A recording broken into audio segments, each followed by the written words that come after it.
Это программа «Актуальное интервью», в студии Иван Лазаренко. Здравствуйте.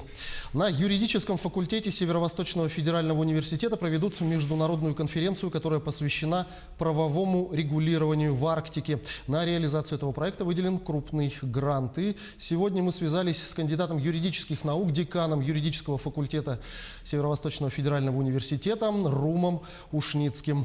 Рум Румович, здравствуйте. Здравствуйте. Ну, расскажите поподробнее, что это за грант на проведение международной конференции, будет она посвящена правовому регулированию, кто будет принимать в ней участие, какие вопросы будут там рассмотрены? В этом году мы отмечаем столетие профессора, доктора юридических наук Михаила Михайловича Федорова. И вот, приурочив к его столетию, мы организовали эту конференцию. И вот он, хоть и покинул наш, все еще помогает нашему факультету, и Российский фонд фундаментальных исследований поддержал грант, посвященный проведению этой конференции, выделил достаточно крупную сумму по современным меркам, это 1 095 000 рублей. Ну, во-первых, наверное, надо было бы отметить, что юбилей Михаила Михайловича Федорова, он не остался без внимания республиканских властей. К юбилейным мероприятиям издано распоряжение главы Республики Саха-Якутия Айсена Сергеевича Николаева, и намечены многие мероприятия, одно из основных которых будет как раз наша международная научно-практическая конференция. Мы ожидаем, что к нам приедут иностранные ученые из 9 стран. Это такие страны, как Канада, Финляндия, Франция. Далее будут ученые из Москвы, Санкт-Петербурга, Республики Кореи, Краснодарского и Красноярского края. Эксперты обсудят экономико-правовые механизмы устойчивого развития Арктики, государственно-правовые основы охраны прав коренных малочисленных народов Севера, особенности и проблемы гражданско-правового регулирования отношений в Арктике, ну и другие вопросы.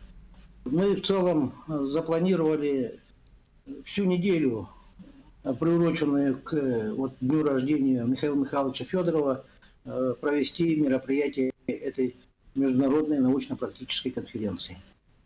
Ну, в частности, будут обсуждаться вопросы как международного правового статуса Арктики.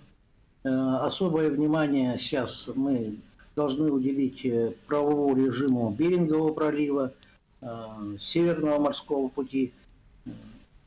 Ну, вы знаете, наверное, что и пока не определен статус арктических самих территорий, которые находятся под действием международного права. Есть, но главное, конечно же, это та суверенная российская территория, которая относится к Арктике.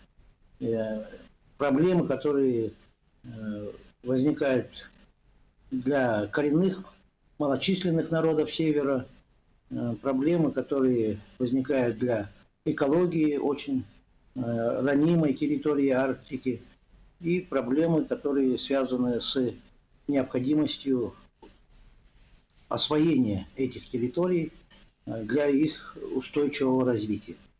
В частности, мы, например, обсудим проблемы родовых, кочевых общин Севера. В этом вопросе Республика Саха-Якутия была всегда на передовой линии, всегда более взвешенные отношения принимала для регулирования отношений, которые возникают внутри этих общин, а также участие этих общин в гражданских правоотношениях, участие этих общин в публичных правоотношениях. Многие ученые как раз будут представлять вот цивилистический цикл проблем регулирования отношений Арктики. Это и земельные отношения, вечные права, они особые, несмотря на то, что у нас гражданское законодательство устанавливается единое для всей территории России, мы наблюдаем, что на арктических территориях все не так просто. Общие лекала здесь не всегда работают. Ну, неоднократный президент России, премьер-министр и глава республики заявляли о том, что одна из главных задач – это сделать комфортным для проживания территории Арктики.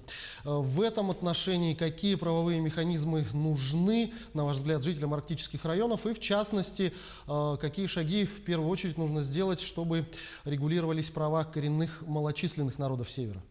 Ну, настало время, когда мы от патернализма в отношении коренных малочисленных народов Севера, жителей арктических территорий, должны перейти к политике партнерства. Кстати, этим вопросом была посвящена докторская диссертация Петра Васильевича Гоголева, председателя Государственного собрания Илтумен Республики Саха-Якутия, который он защитил, будучи деканом юридического факультета. Мы как раз вот и надеемся, что будут использован опыт и зарубежных стран, и обсудим проблемы, которые вызваны нашими коллегами, которые поднимают наши коллеги в соседних арктических территориях, Красноярского края, Карелии и так далее. Ну, безусловно, в будущем для активного развития Арктики будут нужны грамотные специалисты. Как обстоят дела с подготовкой кадров, в частности, юристов, которые будут отвечать за развитие этого региона? Уже второй год реализуем магистерскую программу «Арктическое право, право народов Севера и право окружающей среды» с этого года.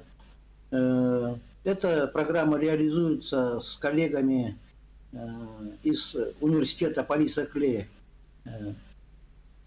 И магистранты, которые обучаются по этой программе, имеют возможность получить диплом не только нашего Северо-Восточного федерального университета, но и диплом университета Париса Кле Парижа.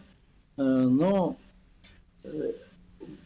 эту программу реализует уникальная, единственная в мире кафедра арктического права, которую возглавляет Анатолий Николаевич Слепцов, кандидат юридических наук, доцент, который является вот уже на протяжении многих лет самым ярким представителем коренных малочисленных народов Севера у нас в России, но и за рубежом.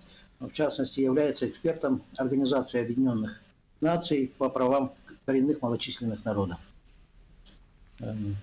Кроме этого, мы большой вклад вносим для того, чтобы специально готовить кадры на уровне бакалавров для северных улусов. В этом году у нас есть и целевые места, сделан набор, как раз из арктических улусов на целевые места.